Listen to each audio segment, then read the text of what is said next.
Shabbat Tov Mevorach. Alors on félicite nos jeunes qui sont venus ce matin. Hier ils m'ont dit peut-être que j'aurai pas les forces, il va pas y avoir le minyan. Et ils se sont levés pour compléter le minyan, Chazak ou Baruch. Alors pourquoi c'est important le minyan? Parce qu'on sait que Yitro dans la parasha de cette semaine il est venu, il a dit à Moshe Rabbeinu, tu vas déléguer et tu vas nommer des juges pour juger le peuple. Saré alafim, saré meot, saré chamishim et saré asarot. Il a donné un nombre de juges, il y a des juges de 1000, des juges de 100, d'accord, et des juges de 50 et des juges de 10. Il n'a pas dit moins que 10. Pourquoi il n'a pas dit moins que 10? On aurait très bien pu faire des juges de 5. Parce que le minimum d'un public sur lequel Akadosh Baruch Hu, il va reposer une Aïda, on appelle ça, alors il faut qu'il y ait 10 personnes, ce qu'on appelle le minyan.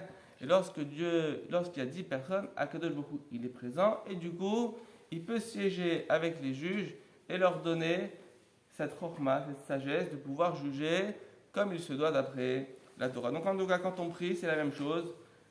Quand on les dit, il y a Dieu qui est avec nous, et du coup, nos tefilot, elles peuvent être exaucées, Bezrat Hashem.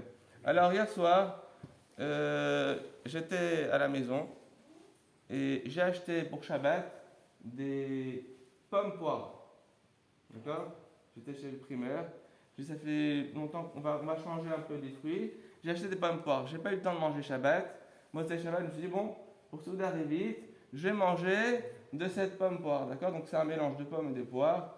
C'est assez costaud. C'est jaune.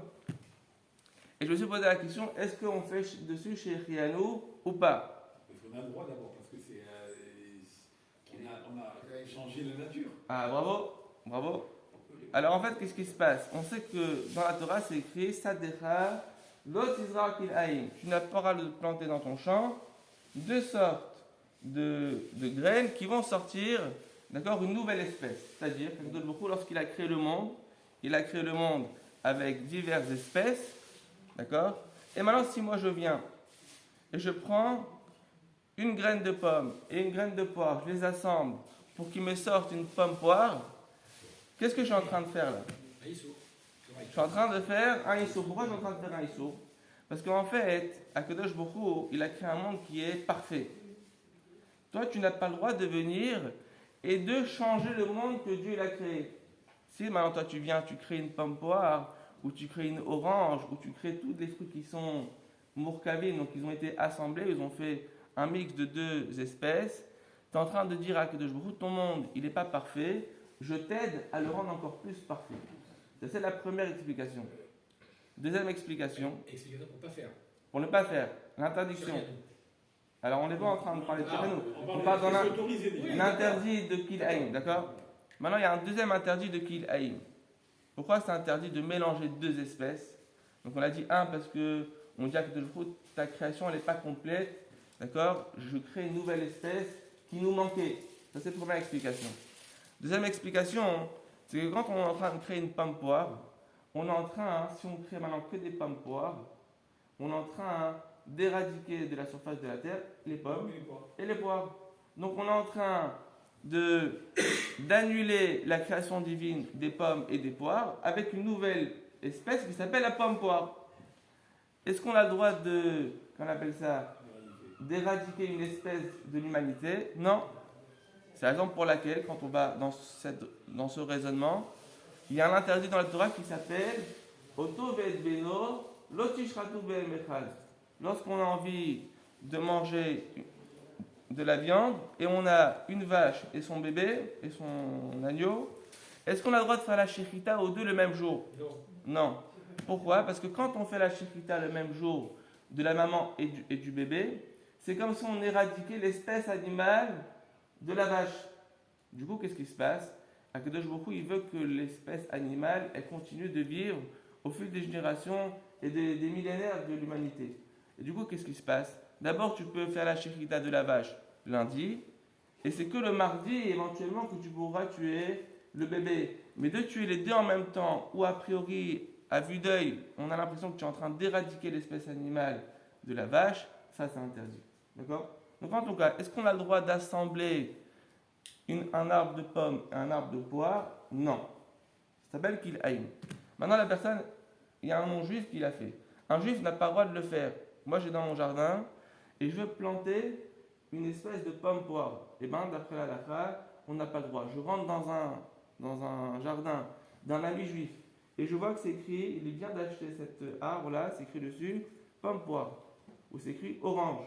Et l'orange aussi, c'est un mélange d'espèces. Donc, qu'est-ce qui se passe? La Clémentine. Mais je pense que l'orange aussi. Non? Clémentine en tout cas. C'est un prêtre à Oran qui a fait des clémentines. Les clémentines existent à Oran, c'est lui qui a fait. D'accord. Alors en tout cas, moi je rentre dans un champ et je trouve un arbre qui vient d'être planté, qui n'a pas encore eu de fruits. Et bien moi, en tant que juif, je dois rentrer dans son champ et je lui déracine l'arbre. Pourquoi? Il est en train d'enfreindre un interdit de planter un arbre où il y a eu un mélange. C'est interdit. Maintenant, un non-juif, il a planté cet arbre de pomme poire. Le non-juif, il a le droit ou pas? Il a le droit. Est-ce que maintenant on a le droit de consommer ces fruits-là? Oui.